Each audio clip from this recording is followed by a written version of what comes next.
అందరికీ నమస్కారం. శ్రీనివాస్ చెప్పే కథలకు మీ అందరికీ స్వాగతం. ఇప్పుడు మనం వినబోయే కథ కొమ్మూరి వేణుగోపాలరావు గారు రచించినటువంటి అనురాధ అనే కథ విందాం. ఈ కథ 1962లో ప్రచురించడం జరిగింది. మరి కథలోకి వెళ్దామా? చీకటిగా ఉంది. అనురాధ డాబా మీద కుర్చీలో చీకట్లో కూర్చుని వెలుతురు చీకటి మిశ్రమంగా ఉన్న వీధిలోకి చూస్తోంది. వీధిలోకి కనిపించినంత మేర తన శక్తి వంచన లేకుండా ఆమె ఆదుర్దాగా చూస్తోంది. రోడ్డు మీద జనం ఎక్కువగా నడవట్లేదు. నడుస్తున్న కొద్ది మందిని ఆమె పరీక్షగా చూస్తూనే ఉంది. ఆశాభంగం చెందుతూనే ఉంది. ఆమె మెల్లగా లేచి పిట్టగోడ దగ్గరికి పోయి నిలబడింది. చప్పున ఏదో విషయం గుర్తుకొచ్చింది. చీకట్లో చిన్నగా నవ్వుకుంది. ఇంత చిన్న మనిషి మీద అంత పెద్ద మనిషికి కోపం, పిచ్చుక మీద బ్రహ్మాస్త్రం. ఆమె ఇంకా ఏదో ఆలోచించబోతుంది. కానీ ఇంతలోనే కింద నుంచి ఏదో శబ్దం వినిపించింది. అలవాటు చేత గబగబా మెట్లు దిగి వెళ్ళిపోయింది. పెరటి వైపు గదిలో అత్తగారు మామగారు పడుకున్నారు. ఇద్దరు గాఢ నిద్రలో ఉన్నారు. ఆ గది దాటి మధ్య గదిలోకి వెళ్ళింది. వెళుతూనే ఉయ్యాలలో ఏడుస్తున్న బాబును తీసుకుని ఎత్తుకుంది. ఆమె ఎత్తుకున్న బాబు ఏడుపు మానలేదు. ఇంకా ఏడుస్తున్నాడు. వెక్కి వెక్కి ఏడుస్తున్నాడు. చేతుల్లో నిలవటం లేదు. వాడలా ఎందుకు ఏడుస్తున్నాడో అనురాధకు తెలుసు. పాలు పట్టాలి, కానీ పాలు కలిపేదాకా వాడిని సముదాయించాలి. ఎవరు సముదాయిస్తారు? అత్తగారు వాడి ఏడుపు వింటుందేమోనని ఆమె భయపడింది. 1-2 నిమిషాలు తటస్థంగా ఉండిపోయి చివరికి తిరిగి చంటివాడిని ఉయ్యాల్లోనే పడుకోబెట్టి వాడు ఏడుస్తున్నా లెక్క పెట్టకుండా పాలు కలపటంలో నిమగ్నురాలైంది. ఎందుకలా ఏడుస్తాడు? ఉలిక్కిపడి తలెత్తి చూసింది అత్తగారు. పాల కోసం అత్తయ్య. ఆమె మెల్లగా నిట్టూర్చింది. పోయి పిల్లవాడిని చేతిలోకి తీసుకుంది. వాడింకా ఇంటికి రాలేదు కదూ? అనురాధ తల ఎత్తి ఒకసారి ఆమె గారి మొహంలోకి చూసి మళ్ళీ తలదించుకుంది. సరే, రోజూ జరుగుతున్న భాగవతమేగా. ఇంతకీ నిన్ను నమ్ముకుని నేను మోసపోయాను. అనురాధ జవాబు ఇవ్వలేదు. చదువుకున్న పిల్లవి, చాలా తెలివిగా ప్రవర్తిస్తావనుకున్నాను కానీ అని కళ్ళు తుడుచుకుని కొంచెం ఆగి, వాణ్ణి అదుపాజ్ఞంలో పెట్టడంలో మాలాగే నువ్వు విఫలురాలివైపోయావు అంది గాద్గదికంగా. అనురాధ పాలసీసాతో ముందుకొచ్చి, ఇలా ఇవ్వండి అత్తయ్య అని పిల్లవాడిని తీసుకుని ఒక మూలకు పై కూర్చుంది. అత్తగారు ఆ పురాణం ఇంకా కొనసాగించకుండా ఉంటే బాగుండు అని ఆమె అనుకుంది. ఇలా ఎంతకాలం జరుగుతుందో చూద్దాం. నాకు తెలుసు ఈ తనువు ఇలా అశాంతిగానే చల్లారిపోతుందని. మీరు పోయి పడుకోండి అత్తయ్య అని అనురాధ అంది చిన్నగా. నాకు తెలుసు అమ్మాయి, పడుకోవటం అన్నది రోజూ ఉన్నదే. మనుషులు రోజూ పడుకోవాలని కూడా తెలుసు. ఈ విషయం ఇవాళకి నీ చేత చెప్పించుకోవాల్సి వచ్చింది అని ఆవిడ గొణుక్కుంటూ అక్కడి నుంచి వెళ్ళిపోయింది. అమ్మయ్య అనుకుంది అనురాధ. అత్తగారు ఏదో గొణుక్కుంటూ ఉండటం ఆమెకి చాలాసేపటి దాకా వినిపిస్తూనే ఉంది. లేచి పిల్లాడిని ఉయ్యాలలో పడుకోబెట్టింది. తర్వాత పోయి మంచం మీద పడుకుని కళ్ళు మూసుకుంది. తనకు నిద్ర రాదు. ఆమెకు తెలుసు ఈ స్థితిలో ఉన్న ఏ ఆడదానికి నిద్ర రాదు. కొంచెంసేపు అటు ఇటు పొర్లింది. ఏవేవో ఆలోచనలు ఆమెను అలుముకుంటున్నాయి. 1-2 నీటి చుక్కలు అనుకోకుండా ఆమె నేత్రాల నుంచి స్రవించాయి. కానీ వెంటనే తన పనికి తనే సిగ్గుపడి కళ్ళు తుడుచుకుంది. తనలో ఉన్న దుర్బలత్వం ఇదే. చీటికి మాటికి అనుకోకుండా ఎందుకు ఇలా కన్నీళ్లు కారతాయి? పెరటివైపు గది నుంచి ఏమీ శబ్దాలు వినిపించడం లేదు. అత్తగారు నిద్రపోయి ఉంటుంది. ఇహ ఆయన ముసలాయన. సాధారణంగా ఆయన ఎప్పుడు నోరు విప్పి మాట్లాడు. ఆ మాట్లాడేది కొద్దిగా అయినా అత్తగారితోనే, లేకపోతే మౌనవ్రతం. ఆమె ఇంకా ఆలోచనలో ఉండగానే వీధి తలుపు చప్పుడైంది. చప్పున లేచి వెళ్ళి తలుపు తీసింది. రామారావు మెల్లగా లోపలికొచ్చాడు. అతను గుట్టు చప్పుడు కాకుండా లోపలికి పోయి కాళ్ళు కడుక్కొని వచ్చి బట్టలు మార్చుకునేదాకా ఆమె అతన్ని పలకరించలేదు. వడ్డించమంటారా? అప్పుడు అడిగింది. ఏమిటి? అతను ఆశ్చర్యంగా ప్రశ్నించాడు. జవాబు ఏం చెప్పాలో తెలియక ఆమె తికమక పడుతూ ఉండగానే అతనే మళ్ళీ, ఇప్పుడా? ఈ అర్ధరాత్రి? ఏం వద్దులే అన్నాడు. తర్వాత పోయి మంచం మీద పడుకున్నాడు. అనురాధ ఒక్క క్షణం అలాగే నిలబడి తర్వాత తను కూడా పడుకుంది. ఆమె మనస్సుకి ఈ పూట మరీ విశ్రాంతి లేకుండా ఉంది. క్షణక్షణానికి ఏదో బాధ పడుతోంది. అతన్ని ఏదో అడగాలనుకుంటోంది, కానీ అడగలేదు. అనురాధ రామారావు చాలాసేపు తర్వాత మృదువుగా అన్నాడు, ఏమిటండి? అతను వెంటనే లేచి ఆమె పక్కకు పోయి కూర్చుని ఆమె చేతుల్ని తన చేతుల్లోకి తీసుకుంటూ కోపం వచ్చిందా అని అడిగాడు. అతను ఎంత వారిస్తున్నా ఆమె కూడా కూర్చుంది.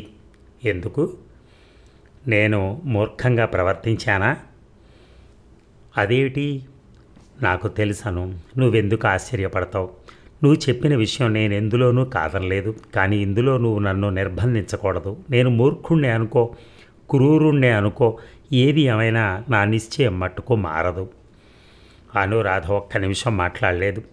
మిమ్మల్ని ఏ విషయంలోనూ నిర్బంధించేందుకు నాకు అధికారం లేదు. కానీ మీరు చాలా చదువుకున్నవారు.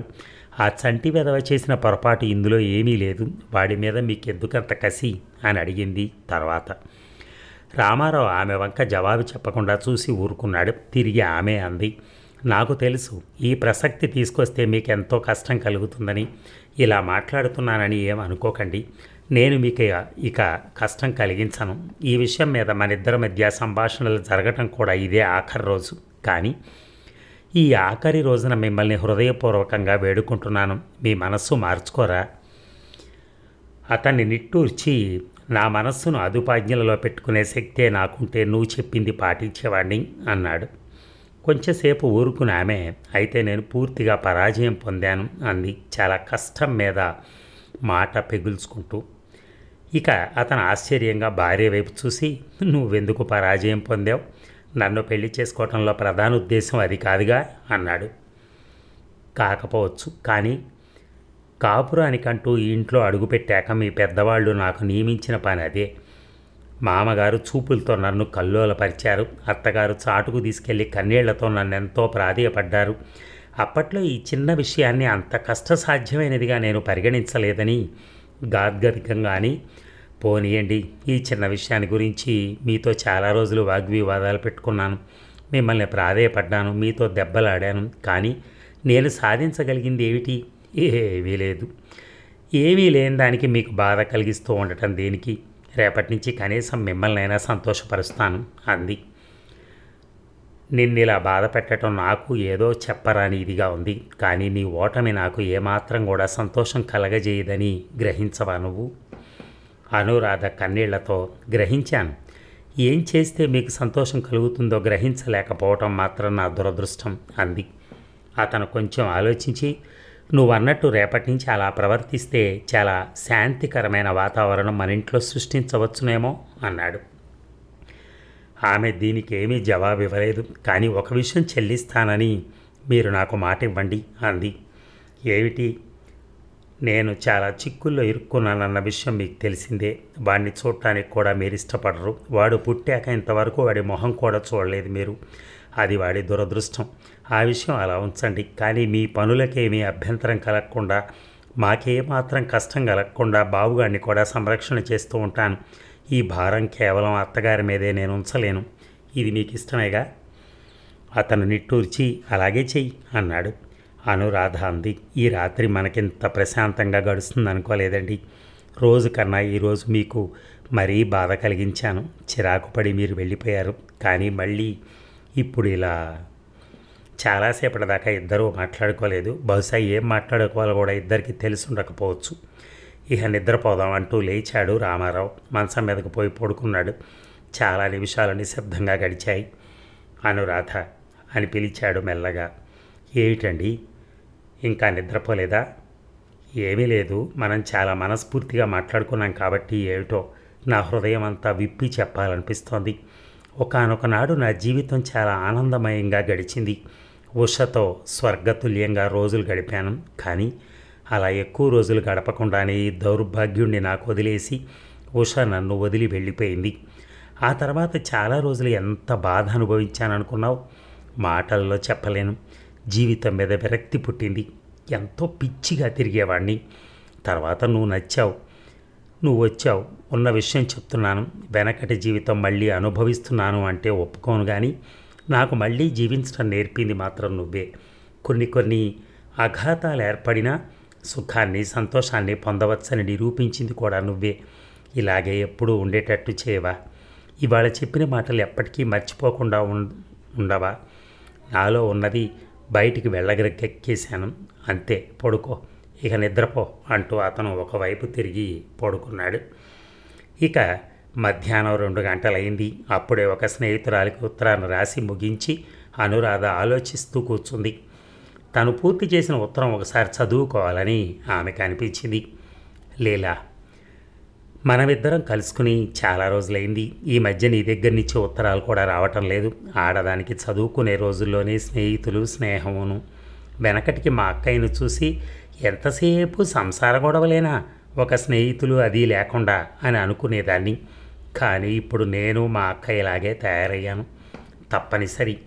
నువ్వు అదృష్టవంతురాలివని నేను అసూయపడను. హాయిగా ఎంబీబీఎస్ చదువుతున్నావు. మా వాళ్ళు చదివిస్తే నేను చదివేదాన్నే. నేను నీలాగే క్లాస్లో పాస్ అయ్యాను. కానీ లీలా, నాకు క్లాస్ రాకుండా ఉంటేనే బాగుండేది కాదు. నా మనసుకు అంత బాధ ఉండేది కాదు. నా మార్కులు ఇంకా ఎవరికైనా వస్తే వాటిని సద్వినియోగపరుచుకునేవారు కదా. నీకింకా పెళ్ళి కాలేదు లీలా. నాకున్న ఈ కొద్ది అనుభవాన్ని పురస్కరించుకొని చెప్తున్నాను. మంచి విషయంలోనైనా చెడు విషయంలోనైనా ఆడదానికి తన మాట నెగ్గించుకోవాలని ఉంటుంది. సంసారంలో సాధారణంగా ఆమె సఫలీకృతురాలు అవుతూనే ఉంటుంది. కానీ అలా కాకపోయినప్పుడు ఆమె పడే బాధ వర్ణనాతీతం. ఒక ప్రయత్నంలో విఫలుడైనప్పుడు ఒక పురుషుడు పడే బాధ కన్నా అదే పరిస్థితిలో ఒక స్త్రీ పడే బాధ ఎన్నో రెట్లు ఎక్కువగా ఉంటుంది. ఇలా రాస్తున్నానని ఆశ్చర్యపడకే. ఏదో నేను అనుకుంటున్నది కొంత కాకపోతే కొంతైనా రాయాలనిపించింది, రాశాను. అన్నట్టు ఆనందరావు ఏమంటున్నాడు? నీకు తెగ ఉత్తరాలు రాసేవాడు పాపం. నీతో పాటు చదువుదాం అనుకుంటే సీట్ రాలేదు. బిఎల్ కదూ అతను చదివేది. నా సలహా అడిగితే నిన్ను అతన్నే పెళ్లి చేసుకోమంటాను.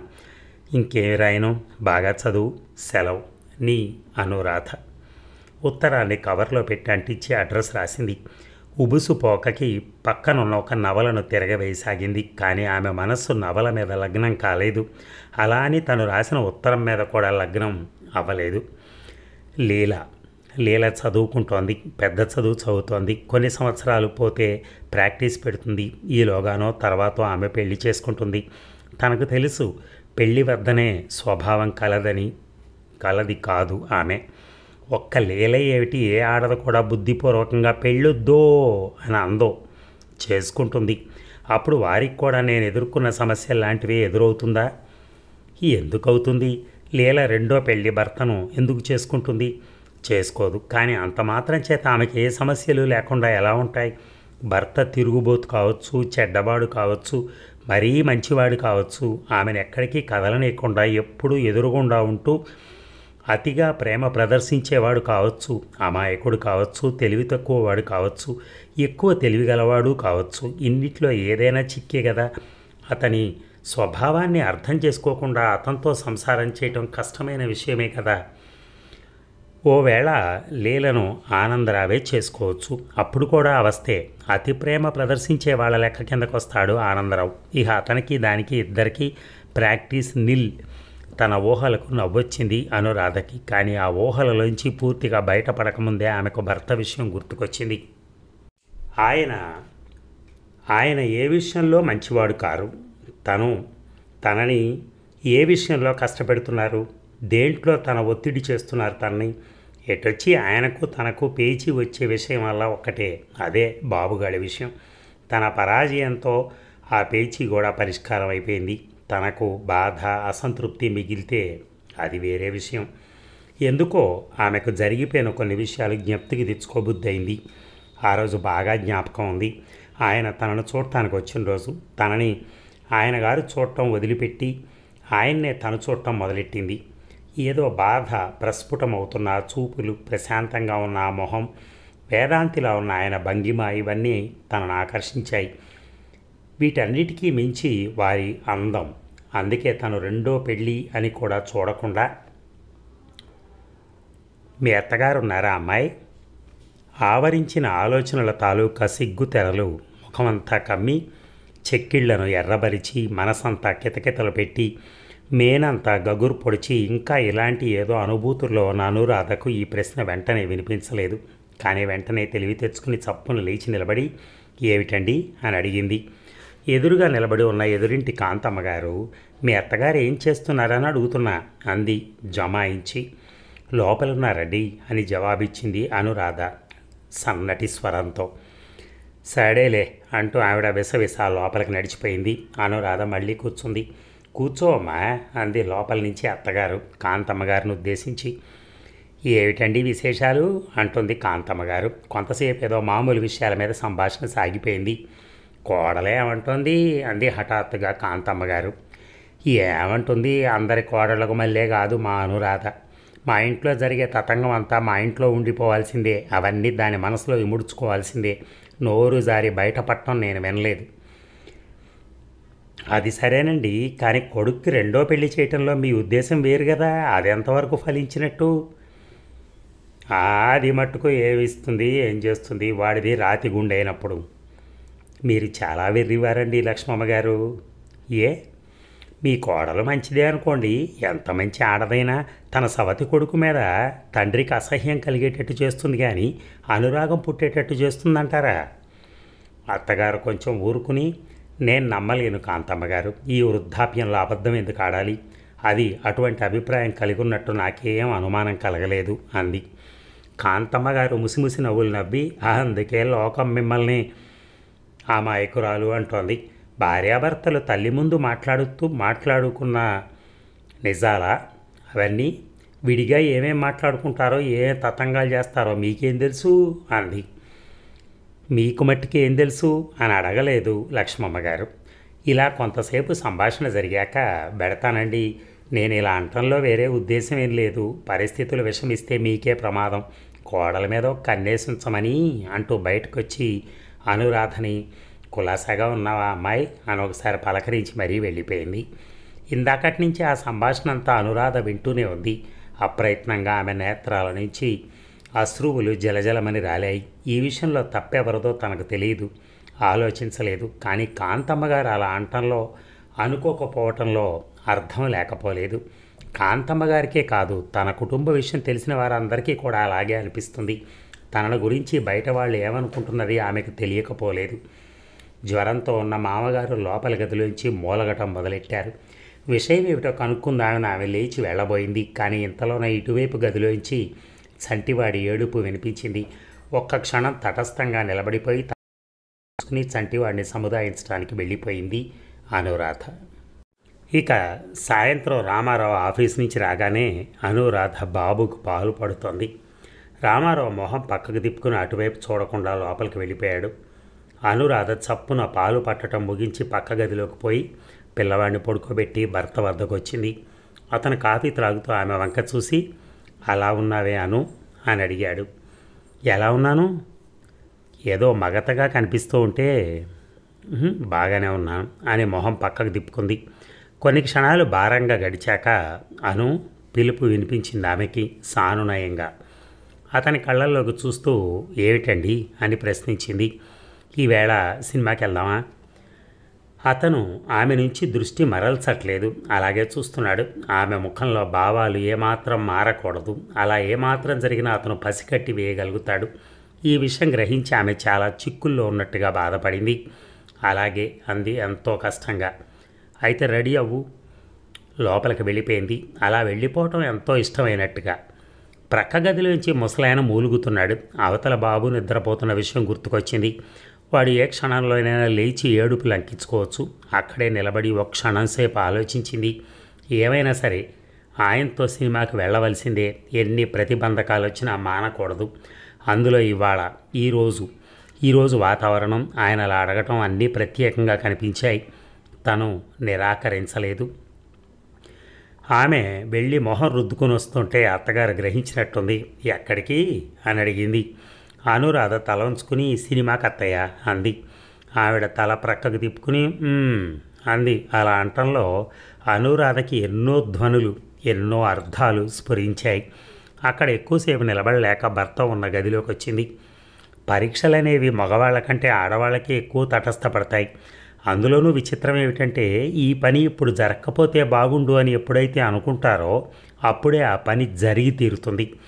ఇది సత్యం కాదు, నగ్న సత్యం. ఇది నిబంధన కాదు, మామూలు విషయం. ఇంకో పావుగంటలో బయటికి వెళ్తారనగా బాబు లేచి ఏడవసాగాడు. ఈ ఇంట్లో ఆ పసివాడికి బాగా పరిచితమైన ముఖాలు రెండే. ఒకటి అనురాధ, రెండవది ముసలామె. రెండో ఆమెను చూస్తే ఆ పసి హృదయానికి భయం. మొదటి ఆమెను చూస్తే అమ్మ లాంటి అనురాగం. అనురాధ చాలా కష్టం మీద నిగ్రహించుకోగలిగింది. మనసు వాడివైపు ఎంత లాగుతున్నా భర్త ముఖంలోని భావ పరంపరను చూస్తూ ఆమె మాట్లాడలేకపోయింది. వాడు గుక్క దిప్పుకోకుండా ఏడుస్తున్నాడు. రామారావు ముఖం దుమదుమలాడిపోతోంది. ముసలామె అంతూ పొంతూ లేకుండా గొణుక్కుంటోంది. అనురాధ ఇలా ఇరుకులో ఉన్న అనురాధ 1-2 క్షణాలు బయటికి తెలియకుండా మదనపడి భర్త గారి కళ్ళల్లోకి చూస్తూ పదండి అంది. అతను బయటికి నడిచాడు. ఆమె మెల్లగా అనుసరించింది. కానీ ఆమెలో ఆ రాత్రి చాలా భయంకరమైన తుఫాను చెలరేగింది. విచారానికి, విషాదానికి, ఏడుపుకి అవతలనున్న అవస్థ ఆమె అనుభవించింది. భర్త పక్కన కూర్చుంది. కానీ ఒంటరిగా ఉన్నట్టే బాధపడింది. సినిమాలో కూర్చుంది. సినిమా చూస్తున్నట్టు ఆమె అనుకోలేదు. ఏమనుకున్నాడో ఏమిటో. అతను కూడా ఆమెను ఏవేవో ప్రశ్నలు అడిగి ఇబ్బంది పెట్టలేదు. 10:30 అయ్యాక వీధులన్నీ చాలా వరకు నిర్మానుష్యం అయిపోయాక ఇద్దరు ఇంటికి వచ్చారు. ముసలామె వచ్చి తలుపు తీసింది. అంతవరకు మూలిగి ముసలాయన అప్పుడే పడుకున్నట్టున్నాడు. రామారావు కాళ్ళు కడుక్కునేందుకు లోపలికి పోయినప్పుడు అనురాధ బాబు దగ్గరికి వెళ్ళి చూసింది. మంచి నిద్రలో ఉన్నాడు. బాగా ఏడ్చినట్లున్నాడు. చెంపల మీద నాజూకైన ఆ చెంపల మీద కన్నీటి చారలు సన్నని దీపపు వెలుతురులో కూడా స్పష్టంగా కనిపిస్తున్నాయి. అప్రయత్నంగా చేతులు ముందుకు జాచింది. ఆమె సున్నితమైన చేతులు పసివాడి లేత చెంపల్ని మృదువుగా స్పృశించాయి. భోజనాలు అయిపోయి అతను వెళ్ళి పడుకున్నాక ఆమె అత్తగారిని రహస్యంగా అడిగింది. బాగా ఏడ్చాడా అత్తయ్య? దానికి అత్తగారు లేదు అని కటువుగా సమాధానం చెప్పి అక్కడి నుంచి విసురుగా వెళ్ళిపోయింది. అందుకే ఊరంతా అట్లా అనుకుంటోంది. చాలా కీచుగా ఈ మాటలు అనురాధకు వినిపించాయి. నిరాశగా అక్కడి నుంచి కదిలి తను కూడా వెళ్ళి పడుకుంది. అతను రామారావు నిద్రపోతున్నాడో లేదో ఆమెకు తెలియదు. తెలుసుకోవాలని ప్రయత్నించనూ లేదు. ఒకదాని తర్వాత ఒకదానిపైన ఒకటి ఆలోచనలు తరంగాల్లా ఆమెను ఆక్రమించి కుక్క తిప్పుకోకుండా యాతన పెడుతూ ఉంటే చిమ్మ చీకటిలో కాంతి కిరణంలా కాకుండా మహా వెలుగులో చీకటి ఛాయలాగా ఒక ప్రశ్న ఉదయించింది. కాదు, ఒక సందేహం కలిగింది. బాబుగాడు ఎదిగిన తర్వాత, బాబుగాడు కొంచెం వయసు వచ్చి కాస్త జ్ఞానం సంపాదించాక పర్యవసానం ఎలా ఉంటుంది? తండ్రికి వాడంటే ఇష్టం లేదని వాడికి తెలుస్తుంది. వాడి వంక చూడటం కూడా ఆయనకు అసహ్యం అని తెలుస్తుంది. అప్పుడు వాడి మనసు బాధతో ఎంత కుమిలిపోతుంది. సంతోషం అనేది వాడికి ఎక్కడ? తన దగ్గరకు వచ్చి అమ్మా నాన్నారు నాతో ఎందుకు మాట్లాడరు? నా వంక ఎందుకు చూడరు? నేనంటే నాన్నగారికి ఎందుకమ్మా అంత అసహ్యం అని జాలిగా, దీనంగా, బాధగా అడుగుతాడు. అప్పుడు వాడికి, ఆ పిచ్చి తండ్రికి, ఆ చిన్నారికి తను ఏమని సమాధానం చెప్తుంది? మహా వెలుగులో చీకటి ఛాయలా ఉదయించిన ఈ ప్రశ్నకు ఎంత ఆలోచించినా ఆమెకు ఏ రాత్రి సమాధానం దొరకలేదు. ఇక చాలా రోజుల తర్వాత ఒకరోజు తెల్లవారింది. అనురాధ నిద్ర నుంచి లేచి కూర్చుంది. ఒక్కసారిగా బద్ధకంగా ఒళ్ళు విరుచుకుని కళ్ళు నులుముకొని నిలబడింది. ఏదో మగతగా ఉంది ఆమెకి, తీయని మగత. తలుపులు తీసి బయటికి వెళ్దామని 2 అడుగులు వేసింది. కానీ హఠాత్తుగా తల త్రిప్పి ఏదో కనిపించేసరికి చటాలను ఆగిపోయింది. ఆమె ముఖం చెక్కిళ్ళు సిగ్గుతో ఎర్రబారాయి. ఎంత వద్దనుకున్నా, సిగ్గుపడుతున్నా బలవంతంగా తన వంక తాను నకసిక పర్యంతం పరిశీలనగా చూసుకుంది. నిలువుటద్దంలో చూస్తూ ఉండగా ఆమె చురుకైన పెదాలు మెల్లిగా కదిలాయి. ముసిముసిగా నవ్వుకుంది. అలా ఎక్కువసేపు గడిచిపోకముందే ఆమెకేదో తోచి చప్పున వెనక్కి తిరిగింది. అనుకున్నదంతా అయింది. రామారావు భార్య వంక ముగ్ధుడై చూస్తున్నాడు. ఇందాక అనురాధ తనను తాను చూసుకున్న చూపు ఇలా అమాంతంగా వెనక్కి తిరిగి ఉలిక్కి పడేసరికి అతను పకపకామని నవ్వేశాడు. మరీ సిగ్గుతో ఆమె తల వంచుకుని పోండి అంది. ఇలారా అన్నాడు అతను. అలాగే దగ్గరికి పోయి ఇంకా తల వంచుకుని నిల్చుంది ఆమె. లేత సూర్యుడి కిరణాలు కిటికీ తలుపుల సందుల గుండా చోటు చేసుకుని వచ్చి ఆమె పాల భాగం మీద చురుక్కుమని మెరిశాయి. ఆమె భార్య ఊహించుకున్నట్టే అతను తన ఎడమ చేయి ఆమె నడుము చుట్టూ పొనిచ్చి దగ్గరగా, హృదయానికి దగ్గరగా తీసుకుని కుడి చేత్తో ఆమె చుబుకాన్ని సున్నితంగా పట్టుకుని పైకెత్తి తన చూపులు ఆమె చూపులతో కలుపుతూ ఏమిటి సంగతి అన్నాడు చాలా అద్భుతంగా. ఇంకా సిగ్గుపడి క్రిందకు దించేసుకుంది. అని తన పట్టు విడవకుండా చెప్పాల్సిందే అన్నాడు అతను. మెల్లగా సోగ కన్నులు పైకెత్తి అతని వంక ప్రశ్నార్థకంగా చూసింది. చెప్పవా అతను బ్రతిమలాడే ధోరణిలో అన్నాడు. ఆయన అణుచుకోలేక ఒక్కసారిగా పైకి కిలకిలా నవ్వేసింది. చెప్ చెప్పవు కదూ ఇంకా బతిమలాడుతూనే అన్నాడు అతను. అని నవ్వుతూ వదిలించుకుని పారిపోబోయి విఫలురాలైంది. చెప్పందే వదలను ఈసారి బెదిరించాడు అంతేనా అని మనసులో అనుకుని దీనంగా మొహం పెట్టింది. అంతే అన్నట్టుగా అతను భంగిమ మార్చాడు. లేకపోతే అన్నట్టుగా అతను వంక చూసింది. ఇంతే అన్నట్టుగా తన దృఢ నిశ్చయాన్ని వెల్లడి చేశాడు ఆమెను పట్టు వదలకుండా. అయితే చెప్పాల్సిందేనా అనుకుని సిగ్గుతో అతని నుంచి దృక్కులు మార్చింది. తప్పక చెప్పాలి అని లోపల అనుకుని బయటికి చెప్పక తప్పదు అన్నాడు. ఎలా చెప్పనా అని ఆమె సంశయిస్తోంది. కానీ మళ్ళీ ఏదో తోచి రహస్యం అంది బయటికి. సరే ఆమె ఎలాగో అతని మొహం మీదకు వంగి చెవిలో చాలా రహస్యంగా ఏదో చెప్పింది. తర్వాత ఇక అక్కడ ఉండలేక బలవంతంగా పట్టు విడిపించుకుని తలుపు తీసి బయటికి వెళ్ళిపోయింది పారిపోతున్నట్టుగా. రామారావు నేత్రాలు సంతోషంతో ఒక్కసారిగా విస్పారితాలయ్యాయి. ఏదో తీయని ఊహ అతని శరీరాన్ని సైతం కదిలించింది. కానీ అతను ఆ దశలో ఎక్కువసేపు ఉండలేదు. చూస్తూ ఉండగానే అతని మొహం ముడుచుకుపోయింది. కళ్ళలో ప్రవేశించిన వింత కాంతి తొలగిపోయింది. ఏదో భయంకర పరిణామాన్ని చూడబోతున్న వ్యక్తిలాగా గజగజమని వణికిపోయాడు. మళ్ళీ ఏం జరుగుతోంది? అతని తల వెనక్కి తిరుగుతోంది. ఏం జరిగింది? తను జీవితంలో మర్చిపోలేని ఆ భయంకరమైన రోజున ఏం జరిగింది? ఆ రోజు ఎంత చీకటిగా ఉంది. తన నుంచి ఇప్పటికి కూడా పూర్తిగా తొలగిపోని చీకటి.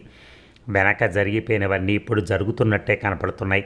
భయంకరమైన ఆ రాత్రి తను ముందు గదిలో తడబడే గుండెతో తిరగటం, మాటిమాటికి ఆగిపోతూ ఏవైనా శబ్దాలు వినిపిస్తాయేమోనని చెవులు రిక్కించి వినటం, అక్కడ ఎక్కువసేపు ఉండలేక సావిట్లోకి వస్తే తండ్రి అక్కడ నిలబడి ఎటో శూన్యంలోకి చూస్తూ ఉండి తన అలికిడి విని ఇటువైపు తిరిగి చూస్తే ఆ చూపు భరించలేక మళ్ళీ లోపలికొస్తే తలుపులు వేసి ఉన్న ఆ గదిలోంచి ఉష బాధాకరమైన అరుపులు, తల్లి రామరామ అనే ధ్వనులు, లేడీ డాక్టర్ లోపల చేసే హడావిడి, తండ్రి తన పక్కకొచ్చి కంగారు పడుతూ చూస్తూ ఉండటం, తను అంతకన్నా దీనమైన పరిస్థితిలో ఉండగానే దడాలను తలుపు తెరుచుకోకముందే పులిలా దూకి ఉష పడుకున్న మంచం దగ్గరికి పోయేసరికి శవంలా ఉన్న ఉష పక్కనే తల్లి ఏడుపులు, ఇటుపక్క ఆ వెధవ దరిద్రుడు దౌర్భాగ్యుడు వాడి ఏడుపు.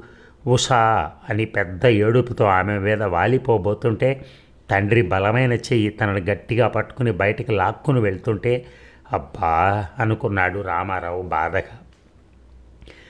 ఇక అతని ఆలోచనలు ఇంకా కొనసాగాయి. ఆ తర్వాత ఏం జరిగింది? ఉష స్థానంలో అనురాధకి ఎలా చోటు ఇవ్వగలిగాడు? అనురాధ చేసుకోకముందు తల్లి తనను ఎన్ని విధాల బతిమలాడింది. తండ్రి చూపులతో ఎంత కల్లోలపరిచాడు. ఉష పోయిన దగ్గర నుంచి తను జీవోత్సవంలా కొడుకు మాట వింటేనే అసహ్యపడుతూ ఎన్ని రోజులు గడిపాడు.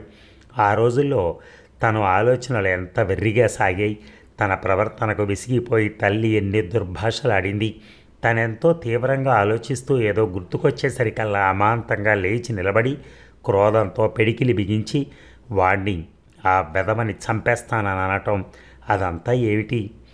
కానీ ఇప్పుడు అదంతా చాలా వరకు మర్చిపోయాడు అనురాధ వల్ల. అనురాధ వల్లే ఇప్పుడు మళ్ళీ అదంతా గుర్తొస్తోంది. ఉష తన్ను వదిలి వెళ్ళిపోయిన రాత్రి మళ్ళీ జ్ఞాపకం వచ్చి కలవరపెడుతోంది. ఎదురుగా బల్ల మీద నుంచి ఉష తన వంక చిరునవ్వుతో చూస్తోంది. దగ్గరికి వెళ్ళాడు. వణుకుతున్న చేతులతో ఉష ఫోటోను అందుకోబోయాడు. కానీ అతని హృదయంలో ఏదో సుదర్శనం గిరగిరా తిరిగినట్టయింది. చేతులు గబుక్కన వెనక్కి తీసుకుని గుమ్మంలోకి విసవిసా నడిచి బయటికి వెళ్ళిపోయాడు. ఇక నెమ్మదిగా రోజులు గడుస్తున్నాయి. ఈ మధ్య అనురాధకు ఆ ఇంట్లో అంతా విచిత్రంగా కనపడసాగింది. ఆయన తనను తప్పుకుని ఎందుకు తిరుగుతున్నారు? అప్పుడప్పుడు ఎందుకు తన వంక అలా దీనంగా చూస్తారు? అత్తగారు అంతే.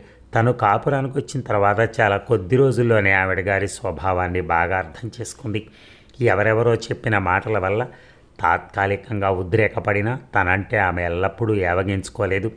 తనను ప్రేమగా చూడకుండా ఉండనూ లేదు. ఒంటరిగా ఆమె కూర్చుని దేనికోసం బాధపడుతుందో తనకు తెలుసు. కొడుకంటే ప్రేమ లేని కొడుకు కోసం ఈ తల్లి వేదన పడుతోంది. ఇలా ఎంతకాలం, ఎన్ని సంవత్సరాలు గడిచిపోతుందో అని భయపడుతోంది. ఏమమ్మా, ఒంట్లో బాగుంటుందా అనేది అప్పుడప్పుడు తల ఊపేది తను. మళ్ళీ బాబుగాడిని సముదాయించలేక తను మహా ఇదైపోతుంటే ఏమిటో ఆ మాత్రం సముదాయించడం చేత కాదు అని విసుక్కునేది. ఆవిడ తనను గారాబం చేసినా మురిసిపోలేదు, విసుక్కున్నా కోపం తెచ్చుకోలేదు. నిలువుటద్దంలో తన ప్రతిబింబం చూసుకుని చాలా నూతనంగా కనపడేసరికి సిగ్గుపడి లీలకి ఈ విషయం ఎలా రాయను అని తెగ ఆలోచించేది అనురాధ. చివరికి ఎలాగో రాసేసింది. దానికి లీల రాసిన జవాబు చూసి చాలా సిగ్గుపడింది. ఇంకో 3 ఏళ్ళు ఆగకపోయావా నా చేతులతో పో అనుకుంది అనురాధ. ఇక ఒకరోజు రాత్రి 12 గంటలైంది. రామారావు గదిలో నిల్చుని అటు ఇటు తిరుగుతున్నాడు. బాగా చీకటిగా ఉంది. దీపాలున్న చోట్ల మినహాయిస్తే మిగిలిందంతా చీకటే, అమావాస్య చీకటి. రామారావు చీకటిగా ఉన్న ప్రదేశంలో నిల్చోలేదు. ఎలక్ట్రిక్ లైట్ కాంతితో నిండి ఉన్న గదిలో అటు ఇటు పచారులు చేస్తున్నాడు. అతను వెలుతురులోనే ఉన్నాడు, వెలుతురులోనే తిరుగుతున్నాడు. కానీ చీకట్లో ఉన్నట్టే, చీకట్లో తిరుగుతున్నట్టే ఫీల్ అవుతున్నాడు. అతనికి మాత్రం వెలుతురుగా లేదు, ఆంతరంగికంగా. అతను ప్రతి నిమిషానికి టైం చూసుకుంటున్నాడు. తలుపులు వేసి ఉన్న ప్రక్క గది గుమ్మం దగ్గరికి వెళ్ళి ధ్యాస ఉంచి ఏదో వింటున్నాడు. మళ్ళీ ఈరోజు వచ్చింది. రామారావు దృష్టిలో భయంకరమైన ఈ రాత్రి మళ్ళీ వచ్చింది. గది లోపల ఏం జరుగుతుందో అతనికి తెలియదు. చూద్దామంటే తలుపులు వేసున్నాయి, విందామంటే ఏమీ వినపట్టం లేదు. తను ఈ బాధపడలేడు. అనురాధ అడిగినట్టు అత్తవారింటికి పంపేస్తేనే బాగుండేదేమో. అతనికి చిరు చెమటలు పోస్తున్నాయి. అతని నుదుటి మీద నుంచి స్వేద బిందువులు చెంపల మీదుగా ప్రవహిస్తున్నాయి. కన్నీళ్లకి ఆ నీళ్లకి ఎక్కువ భేదం లేదు. ఉన్నట్టుండి లోపల నుంచి ఏదో మూలుగు, బాధతో ఒక స్త్రీ చేస్తున్న ఆర్తనాదం వినిపించింది. దడదడలాడే గుండెతో, తడబడే కాళ్లతో ఒకచోట నిలబడి జాగ్రత్తగా విన్నాడు. అతనికి స్పష్టంగా తెలిసింది, అనురాధ రోధిస్తోంది. ఒకనాడు ఉషా కూడా ఇలాగే. రామారావు అక్కడ ఒక క్షణం కూడా నిలబడలేకపోయాడు. అక్కడ ఉండటం కష్టమైంది. యువతలకు వచ్చి వాకిట్లోకి చూశాడు తండ్రి. వృద్ధుడైన తండ్రి ఏనాడో ఒకనాడు చూసినట్టుగా ఆకాశంలోకి చూస్తున్నాడు. రామారావు అక్కడొక క్షణం నిలబడి ఆలోచించాడు. ఈ క్షణంలో అతనికి ప్రపంచం అంతా బాధపడుతున్నట్టుగా అనిపిస్తోంది. ఈ గదిలో చాలా అధమ స్థితిలో తను బాధపడుతున్నాడు. బయట తండ్రి బాధపడుతున్నాడు. లోపల అనురాధ దగ్గర నిలబడి అమ్మ కూడా తమకంటే ఎక్కువగా బాధపడుతూ ఉండాలి. లేడీ డాక్టర్ బాధ సరే సరి. హాస్పిటల్ కాక ఇంటికి రమ్మన్నందుకే ఆవిడ బాధపడింది. ఇక అనురాధ ఉన్న బాధంతా ఆమెదే. ఆమె గురించే ఇంతమంది. అక్కడ కూడా ఎక్కువసేపు ఉండబుద్ధి పుట్టలేదు. తండ్రి వైపు చూడక మునిపే మళ్ళీ 2 అడుగులు లోపలికి వేశాడు. లోపలికి సరిగ్గా వచ్చి రాకముందే స్తంభీభూతుడై నిలబడిపోయాడు. పసివాడి ఏడుపు స్పష్టంగా వినిపిస్తోంది. అతని పెదాల మీద దరహాసం వెల్లివిరిసింది. సంతోషంతో ఒళ్ళు పులకరించింది. ఎవరిది ఆ ఏడుపు? ఈ నిమిషంలో భూమి మీద పడినా కాదు. అతను తన పొరపాటు తెలుసుకున్నాడు. లోపల ఎక్కడి నుంచో బాబుగాడు ఏడుస్తున్నాడు. ఏడ్చేది వాడు, ఆ దౌర్భాగ్యుడు. ఉషను తన నుంచి వేరు చేసిన ఆ దుర్మార్గుడు. ఇటువంటి ఆపద సమయంలో కూడా వీడు తనను ఏడిపిస్తున్నాడు, తన మీద పగ సాధిస్తున్నాడు. వినలేక 2 చేతులతో గట్టిగా చెవులు మూసుకున్నాడు. అలా ఎక్కువసేపు ఉండకముందే చప్పున తన ముందు ఉన్న తలుపులు తెరుచుకున్నాయి. నర్సు తల బయటికి పెట్టి ఒక్కసారి రామారావు వంక దీనంగా చూసింది. ఏం జరిగింది నర్స్? ఆదుర్దాగా అడిగాడు. నర్సు జవాబు చెప్పలేదు. మళ్ళీ తలుపులు మూసేసుకుంది. ఈసారి లోపల నుంచి స్పష్టంగా ఏదో గందరగోళం జరుగుతున్నట్టు వినిపిస్తోంది. అప్పుడప్పుడు అమ్మ గొంతు కూడా వినిపిస్తోంది. ఎందుకో ప్రక్కకు తల త్రిప్పి చూసేసరికి అక్కడ తండ్రి నిలబడున్నాడు. తన వంక చూడటం లేదు. కళ్ళు మూసుకొని నిశ్చలంగా ఉన్నాడు. నాన్న అన్నాడు రామారావు కంపిత స్వరంతో. తండ్రి పలకలేదు. బహుశా గంభీరంగా ఉండటం పెద్దవాళ్ళకే చేతనవును. అతను ఇంకా ఏదో ఆలోచించుకోకముందే గదిలో మరీ ఎక్కువైంది.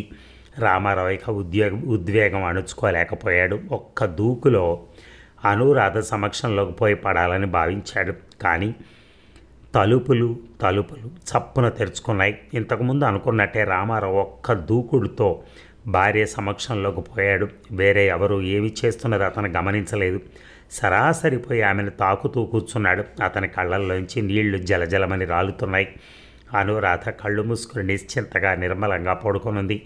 రామారావు స్మృతి పదంలో ఏదో మెరిసింది. ఒకానొక రోజు ఉష కూడా ఇలాగే అను అన్నాడు భయంగా.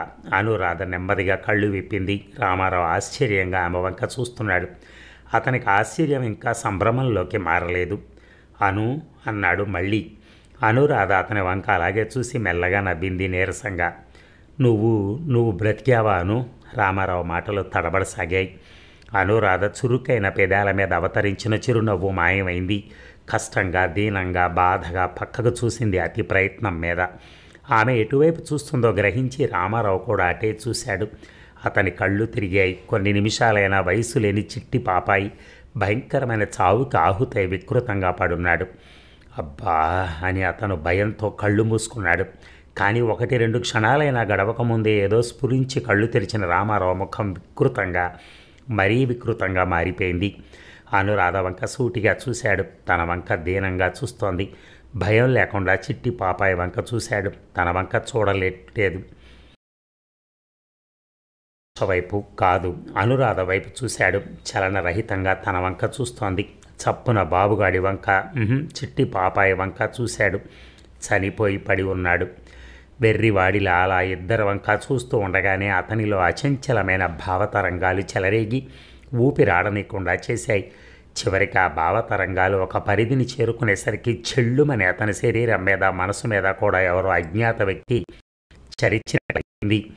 ఏకధారగా అతని కళ్ళ నుంచి నీరు స్రవిస్తూ ఉండగా లేచి నిలబడి అనురాధ వంక చూశాడు.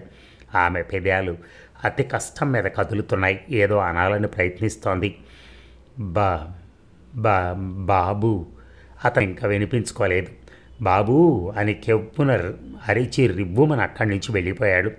అక్కడున్న వాళ్ళందరినీ ఈ ప్రవర్తన చకితుల్ని చేసి వాళ్ళంతా చకితులై అలా ఉండగానే రామారావు బాబుగాడిని ఎత్తుకుని ముద్దులు వర్షం కురిపిస్తూ లోపలికొచ్చి మళ్ళీ సరాసరి అనురాధ దగ్గరికి వచ్చి కూర్చున్నాడు.